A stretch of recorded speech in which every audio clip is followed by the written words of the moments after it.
Et on se retrouve aujourd'hui sur le BTC face au dollar qui peut pumper assez intéressamment. C'est-à-dire qu'on va regarder des trades ensemble bien entendu. Et aujourd'hui, plus précisément par rapport à des analyses chartistes simples. Vous le savez, je propose les deux versions sur ma chaîne.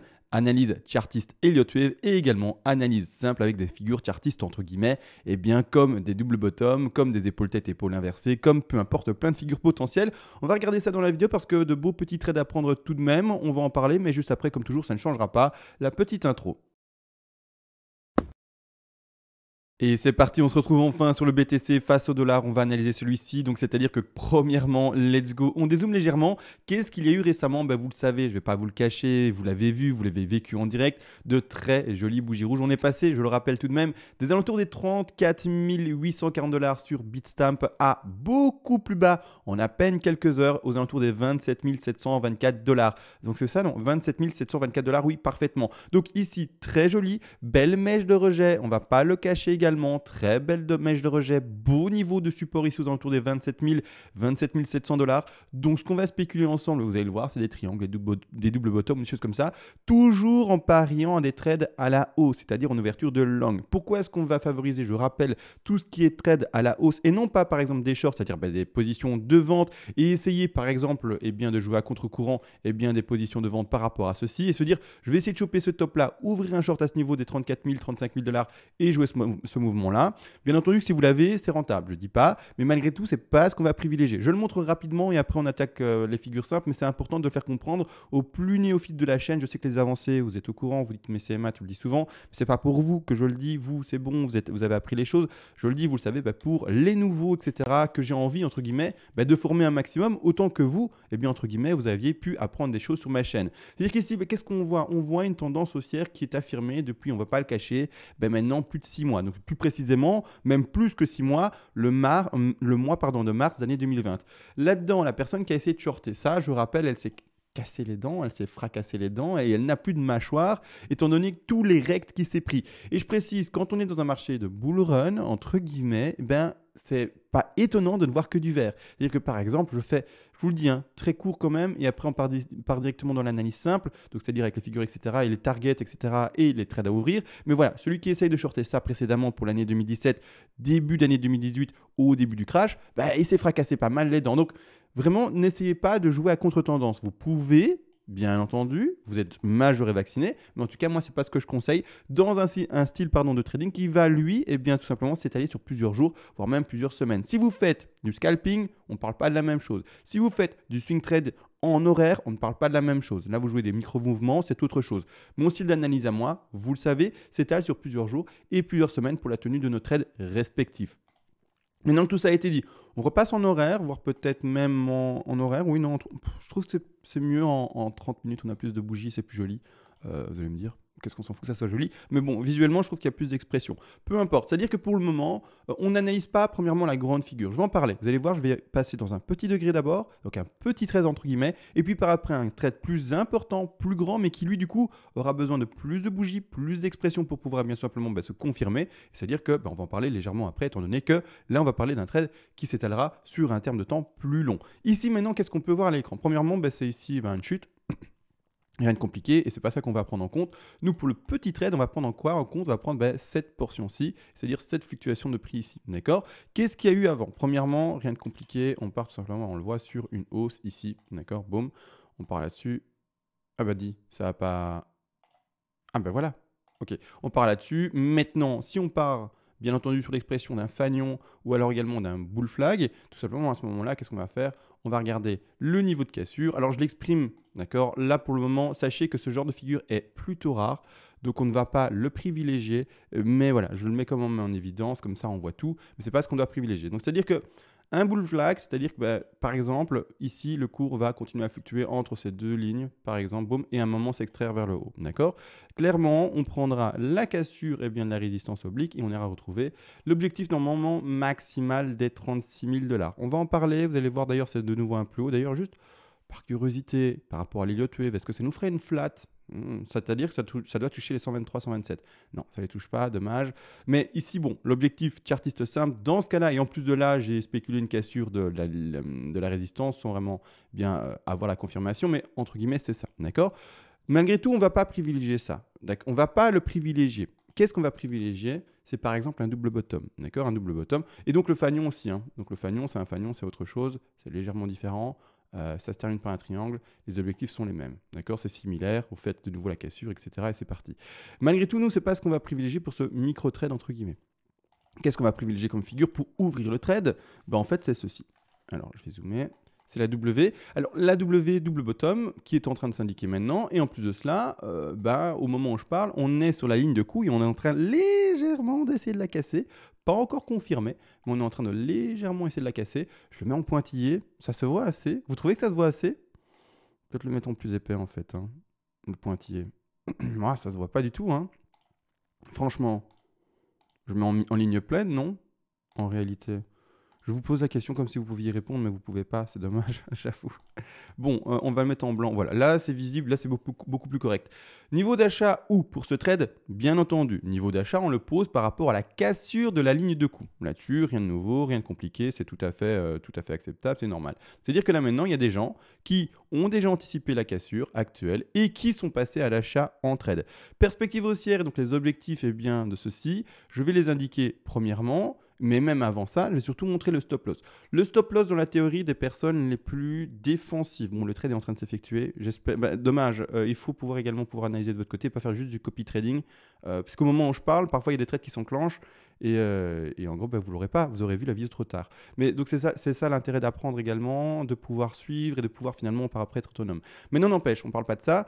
Le stop loss, lui, devrait être placé normalement au second plus bas. Donc pas sur le plus bas, vraiment le second plus bas. Je précise également, ceci peut être pris comme un double bottom et également, en fait, comme le terme de W. Et j'insiste, un double bottom ou un W ne peut pas retrouver son deuxième creux, donc son deuxième plus bas finalement que son précédent plus bas. Une fois que par exemple on a l'expression que les bougies avaient suivi en fait ma ligne blanche et auraient été plus basses que, on a vu le précédent plus bas, ce n'est pas un W, ce n'est pas non plus un double bottom. Il faudra à ce moment-là chercher d'autres figures potentielles comme par exemple une épaule tête, épaule inversée ou des choses comme ça. D'accord? Donc là maintenant, signal acheteur. Il y a des gens qui sont passés en trade pour jouer ce trade-là. D'accord? Maintenant, invalidation, on va chercher son stop loss et c'est pas grave et c'est comme ça. Maintenant, vous allez me dire, Sema, quels sont les objectifs théoriques de la figure? Et en plus de ça, on le sait très bien, tu as une petite touche d'Elliott Wave. Je sais que tu essayes, là je mets des guillemets, je parle à votre place, de pas mélanger les deux. Mais je vous le dis, moi, CMA, je vais quand même apporter un peu de Fibonacci là-dedans. Ça va être un peu plus complexe que juste de l'Elliott Wave très très simple et basique. De l'Elliott Wave. De la figure chartiste très très simple et très basique. C'est-à-dire que premièrement, le stop peut être placé là. On va regarder l'exposition, bien entendu. Alors, petit outil d'exposition par rapport au long. Ici, on l'installe ouverture de trade. Et l'objectif ici, donc c'est-à-dire en exposition, on est à 3,11%. Franchement, 3%, c'est très très propre pour un trade. Malgré tout, on va voir le ratio. D'accord, on va voir le ratio, etc. Ratio par rapport à l'objectif, normalement minimal, de ceci. Donc, pour trouver les objectifs, comme toujours, on prend le creux le plus grand. On va jusqu'à la ligne de coup. On va ensuite la cassure de la ligne de coup confirmée. Et l'objectif minimum à atteindre pour cette W, non même pas minimum, l'objectif target principal, on va dire. C'est pas minimum parce qu'il y a des échecs également. On n'est pas obligé d'y arriver, d'accord, dans l'expression de cette figure simple. C'est-à-dire que normalement, l'objectif théorique du coup serait d'atteindre les 33 170 $. Maintenant, ça nous ferait un ratio de seulement, on voit bien, 1,34. Vous pouvez être plus agressif, déplacer votre stop si vous voulez être plus agressif à des positions plus hautes, sous des niveaux de support par exemple comme ici, on voit le retour de mèche à 31 150, ce qui nous ferait une exposition la plus intéressante de 1,94. Pourtant, on n'est pas toujours et on n'est toujours pas dans un ratio qui pour moi me convainc. Pourquoi? Parce qu'il y a une stratégie de trading, on met plusieurs TP, 1, 2, 3 TP, TP de sécu, etc. En tout cas, dans ce trade également, il faudrait essayer de le tenir. C'est-à-dire que le ratio va toujours être simplifié, diminué. Le ratio qui est indiqué ici, je le rappelle, c'est le ratio au cas où vous passez à l'achat, vous ouvrez votre trade et vous repassez à la vente à 100% au prix, en tout cas à la target donnée, si on y arrive. Mais ce n'est pas la stratégie que nous on donne. C'est-à-dire qu'on mettra un take profit partiel, donc un TP, petit rectangle. Ici, bien entendu, dans l'objectif principal pour l'expression de cette figure-ci, malgré tout, il faut mettre des intermédiaires. Les intermédiaires, on les trouve de ces différentes manières. Par exemple, également, on prend le cru ici, on met un intermédiaire. Ce n'est pas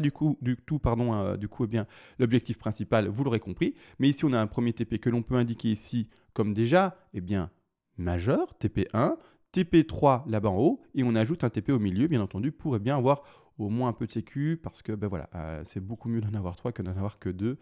bien entendu.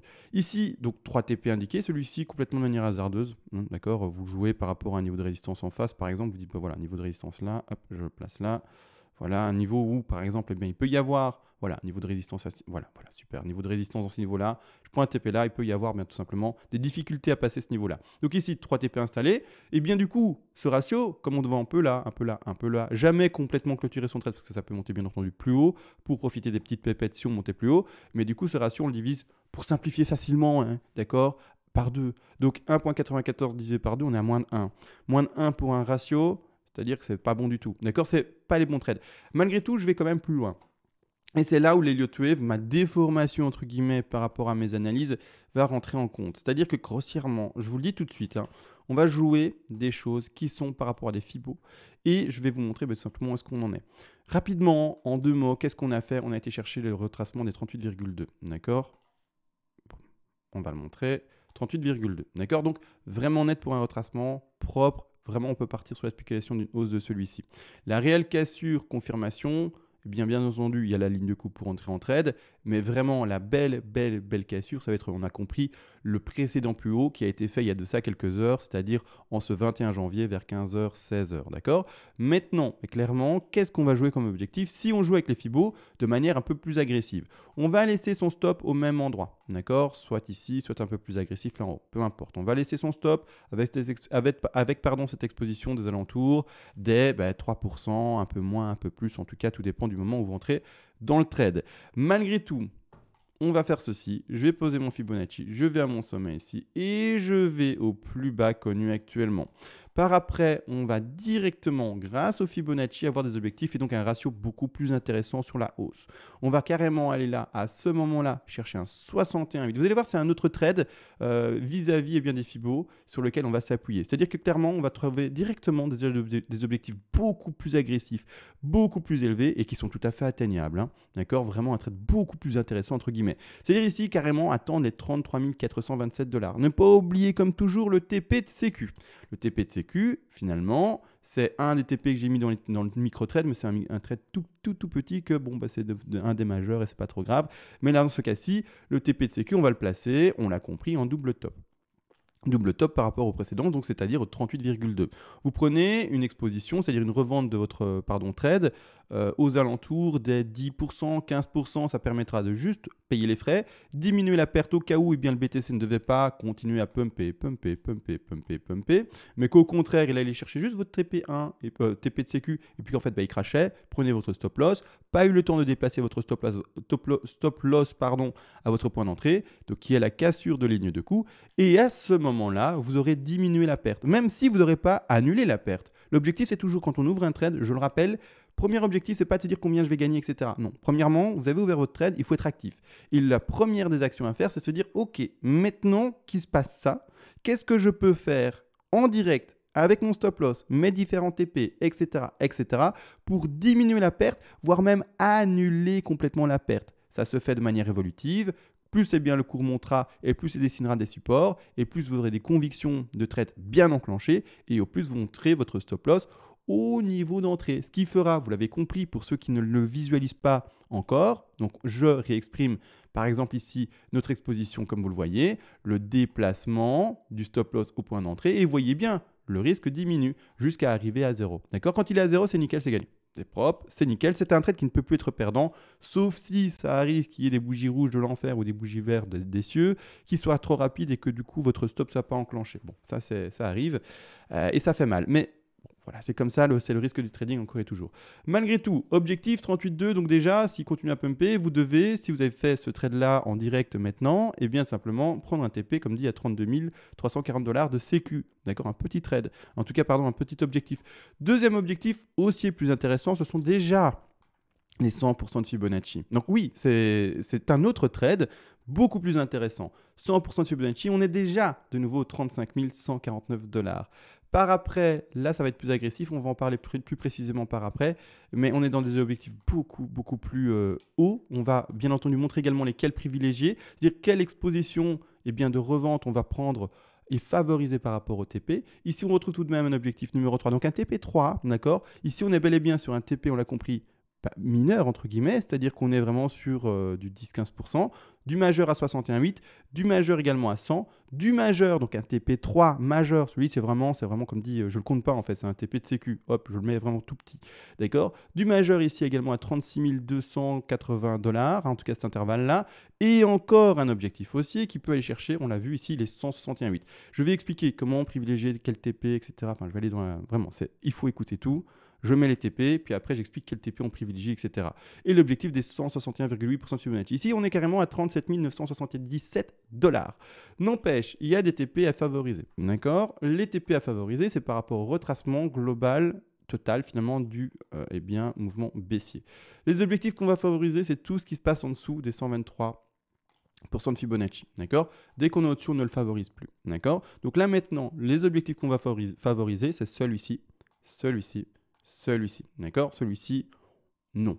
C'est-à-dire que comment on va tenir ce trade plus agressif que la petite figure en W, où il y a ici l'expression, bien entendu, du Fibonacci, c'est-à-dire que vous attendez, vous prenez votre TP de sécu, d'accord. Il est touché, tant mieux, vous prenez une vente à 10-15% de votre trade. Vous attendez, vous arrivez ici, vous reprenez de nouveau une vente aux alentours de, je donne un exemple, 20%. Vous attendez, on reprend de nouveau ce TP, 20% à nouveau, et on attend, on reprend 20%. Les pourcents que je donne, vous pouvez les modifier, mais jamais arriver à 100% total de revente. Votre trade, une fois qu'il est arrivé dans le troisième TP qu'on favorise, il ne faudra jamais l'avoir clôturé à 100%. Pourquoi ? Ce TP-là, on ne le favorise plus. Je le dis, on va le supprimer. Boum. Vous allez me dire, super, mais si le cours il continue à monter, c'est ce que je vous explique, il continue à monter, boum, boum, boum. Qu'est-ce qui va se passer ? Il y aura assez d'expressions et assez de supports normalement destinés que pour enfin déplacer son stop. Son stop loss, une fois qu'en fait, même pas.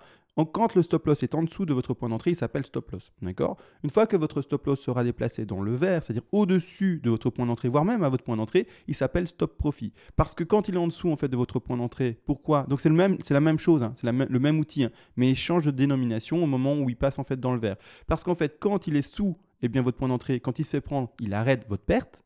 Et quand en fait il est au-dessus de votre point d'entrée, en fait il arrête votre gain, votre profit. C'est pour ça qu'il change de dénomination une fois qu'il rentre au-dessus de votre point d'entrée. C'est-à-dire que là maintenant actuellement, quand il aura pumpé et qu'il aura pris potentiellement tous ces TP-là, vous allez déplacer petit à petit du coup votre stop loss devenu stop profit, bien entendu. Et si le BTC devait, que sais-je, faire un V-bottom, si on peut l'appeler ça comme ça, un V-bottom, c'est-à-dire que grossièrement il nous aurait fait... Ah, je vais prendre ça. Ils auraient fait un boom, et puis un boom, quelque chose qu'on ne doit pas privilégier, mais pourquoi pas. À ce moment-là, tout simplement, on va garder son trade ouvert, ne pas le clôturer comme dit, avec peut-être 10, 15%, 20%, 25% qui vous reste dessus, et déplacer votre stop loss.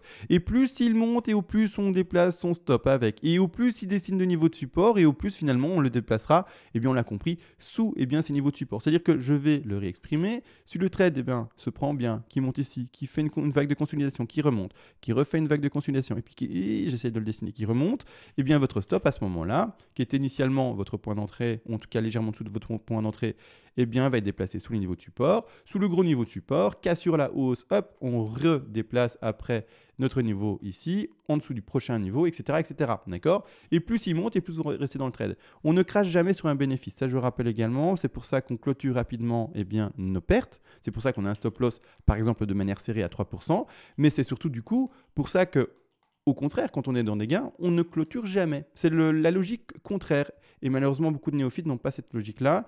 Qu'est-ce qu'elles font ? Elles clôturent rapidement leurs gains. Je ne sais pas pourquoi, mais c'est comme ça. Elles ont peur de gagner de l'argent, j'ai l'impression. En tout cas, elles se disent, voilà, j'ai enfin gagné ça. Au moins là, c'est assuré, je clôture mon trade. Oui, mais c'est pas ça qu'il faut faire, les amis. C'est dommage, mais voilà, c'est pour ça que je suis là également. J'essaie de vous expliquer ça un maximum. Mais au contraire, quand il y a une perte, là, le néophyte, qu'est-ce qu'il va faire ? Il va dire, mais non, mais ça va pas descendre encore plus bas. Donc, qu'est-ce qu'il va faire ? Dans la perte, au contraire, là, il prend le réflexe que j'explique à tenir pour la hausse. Mais là, au contraire, il va déplacer son trade vers le bas. Donc, son stop loss vers le bas. Alors, du coup, il n'y a plus de risque management, il n'y a plus de tenue en compte par rapport à ci et ça. Et donc, c'est un peu du hasard. Donc, de toute façon, j'explique ça de manière plus complète dans mes vagues d'Elliott, en tout cas dans mes analyses plus complexes en Elliott Wave. Vous le savez très bien. Bon, ici en 30 minutes, on ne voit pas grand-chose. Mais voilà, on ne voit rien du tout en 30 minutes, c'est fou. Ça, pourtant, il y a quand même pas mal de choses d'indiquer. Donc ici, bon, voilà. Donc nous retournons quand même sur Bitstamp, parce qu'aujourd'hui, on n'a pas envie d'entendre de l'Elliott Wave. Nous, ce qu'on veut aujourd'hui, c'est de l'analyse simple, bien entendu. Donc, on va essayer d'éviter de parler de choses plus complexes. Mais c'est-à-dire que, voilà, comment on doit tenir ce trade-là, bien entendu. Maintenant, du coup, soyez prêts. Prenez votre premier take profit partiel indiqué ici au 30, c'est ça, hein, cassure de la ligne, hein, donc les 38,2 hein, au 32 300, 32 400 dollars selon les échanges. Et par après, vous continuez à tenir ça. C'est un trade plus risqué, entre guillemets. Enfin, risqué, plus rentable surtout. Risqué, non, je trouve pas. Mais plus rentable surtout. Et c'est-à-dire que par rapport maintenant au long et la position de long, on repart sur le fait que vous l'ayez ouvert toujours à cette fameuse ligne de coup cassé de cette WC. Et les objectifs théoriques seraient d'enfin avoir un ratio intéressant d'au moins 4,47. Là, on devient, ou en tout cas, on approche tout doucement un ratio qui commence à être intéressant. Pour juste les petits objectifs d'une W en charte simple, vraiment extrêmement simple, là c'est moyen. Donc c'est-à-dire que là, 4,47, on le divise par 2, clac, on met notre bon coup de couteau dedans, on arrive à un ratio de 2. C'est pas le meilleur, c'est pas le plus flatteur, mais au moins on est au-dessus du ratio de 1, et là on est bon, d'accord? Là on est bon, bien entendu. Là on commence à être bon.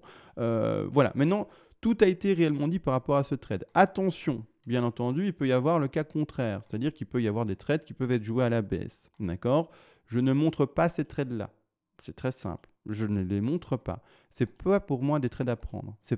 Je vous le cache pas, on est dans un bull run, les amis. Donc pour moi, les shorts, ce n'est pas des trades à prendre. Si vous voulez le faire, vous êtes majeur, bien entendu, vous le faites. Mais c'est-à-dire qu'on peut dessiner d'autres figures plus complexes. Par exemple, on pourrait dessiner ici, mais la même chose dans l'autre sens. Hein. On dessine ici une ligne de coup, tout simplement. On voit quoi ici? Ben, la même chose, non plus un W, mais un M qui se dessinerait. C'est-à-dire que où va se trouver, eh bien, tout simplement, notre petit M, pardon, ceci, rebond, on ne casse jamais ce niveau supérieur des 32 251 dollars, on ne le casse jamais, on a une réaction baissière, boum, on recasse à nouveau la résistance ici, et puis par après, réaction baissière, d'accord? La réaction baissière, ça sera l'objectif, encore une fois, la vague la plus profonde, et à ce moment-là, on va chercher de nouveau un plus bas aux alentours des 28 864 dollars. C'est tout à fait possible, mais c'est pas ce que je joue. C'est pas ce que je joue, c'est pas ce que je préconise de jouer. On a moins de chances statistiques dans un bull run de retrouver des corrections, donc des corrections à la baisse, plutôt que de retrouver des phases de pump. C'est fou, mais c'est comme ça. D'accord? Donc on joue avec les stats et on joue avec le cours. On joue pas contre le cours et contre les stats. Donc j'aurais pu montrer la figure chartiste baissière, donc je l'ai fait, mais je vais pas la développer en termes de trading. Pour moi, elle n'est pas à prendre, d'accord? Si elle se fait vous avez pris votre stop et vous avez pris votre légère perte. Et puis c'est tout, c'est du trading et c'est comme ça. Risk management encore et toujours. D'ailleurs, je ne vais pas parler du risk management aujourd'hui. Je l'ai légèrement abordé, mais je ne l'ai pas abordé jusqu'au fond, au fond du sujet, donc je ne vais pas l'aborder. Voilà, on a tout vu, il me semble, par rapport à ceci. Cassure en double bottom actuellement, donc en termes de figure chartiste W. Ce qui me gêne légèrement, c'est que... Enfin, ça ne me gêne pas en fait. Mais ce que je peux juste indiquer ici à l'écran de manière supplémentaire, c'est que par rapport au récit, par exemple, en une demi-heure, donc en 30 minutes, on n'a pas de divergence haussière cachée, c'est dommage. Quand je passe en horaire, si une time frame, c'est la time frame est correcte pour s'exprimer également, on n'a pas non plus de divergence haussière cachée, c'est dommage. J'insiste, quand il y a des divergences haussières cachées, ça appuie plus fortement le trade. C'est un signal acheteur supplémentaire. On n'a pas malheureusement ce signal acheteur supplémentaire. Pour autant, la W peut très bien s'exprimer, mais c'est juste que voilà, on a entre guillemets quelques pourcentages de moins de favorables dans ce trade-là pour la tenue de celui-ci. Malgré tout, pas de problème, hein, la W s'exprime, à voir comment il va s'exprimer bien entendu. Également une chose, quand la vidéo va clôturer et que peut-être la bougie verte ici va trouver un petit frein et réagir. J'insiste parce que les gens du coup se disent ça doit être que vert. Non, il y aura peut-être des bougies rouges. Le fameux retour, pullback, throwback, on peut également l'appeler. C'est-à-dire que, entre guillemets, il peut se passer à la clôture de la vidéo et donc après, quand vous serez tout seul face au cours, ceci. D'accord? C'est pas du tout interdit. C'est-à-dire que le stop, rappelez-vous, pour le moment, il est placé là.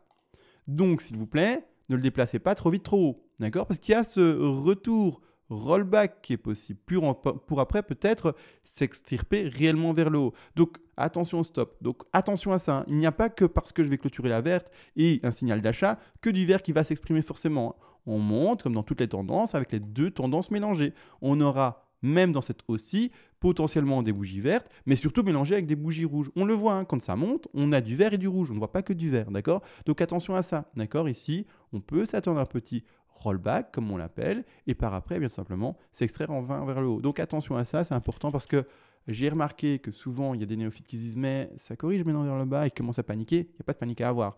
Vous avez ouvert votre trade, ne clôturez pas, n'ouvrez pas, clôturez pas, ouvrez pas votre trade de manière impulsive et émotionnelle. D'accord? Vraiment pas, c'est la moins bonne des choses à faire. D'ailleurs, ça peut un peu légèrement, tant mieux, mais je préfère prévenir, c'est pas à la première bougie rouge qu'on clôture son trade. On clôture son trade quand? En se faisant prendre son stop. C'est bête, hein, mais c'est comme ça. On clôture jamais normalement un trade de manière manuelle. D'accord? La plupart du temps, c'est en fait le fait de clôturer son trade manuellement, c'est des personnes qui sont comme on appelle des mains faibles, des weak hands, plus précisément dans le terme anglais. Et c'est-à-dire qu'en fait, le cours joue avec vous et qu'à la moindre bougie verte, il vous fait sortir d'un trade qui est bon en fait. Alors que si vous ne vous faites pas manipuler par eh bien, vos émotions quand il y a des bougies qui s'expriment rouge, verte, etc., vous ne vous faites pas manipuler par ça et vous aurez plus de chances de tenir et de maintenir eh bien, un trade qui est gagnant. D'accord? Donc, bon, peu importe, ça c'est la psychologie de base en fait en trading. Rien de compliqué, vous devez le comprendre également facilement. Mais bon, voilà, tout a été dit réellement maintenant. Je vais enfin vous lâcher. Bonne nuit à tous.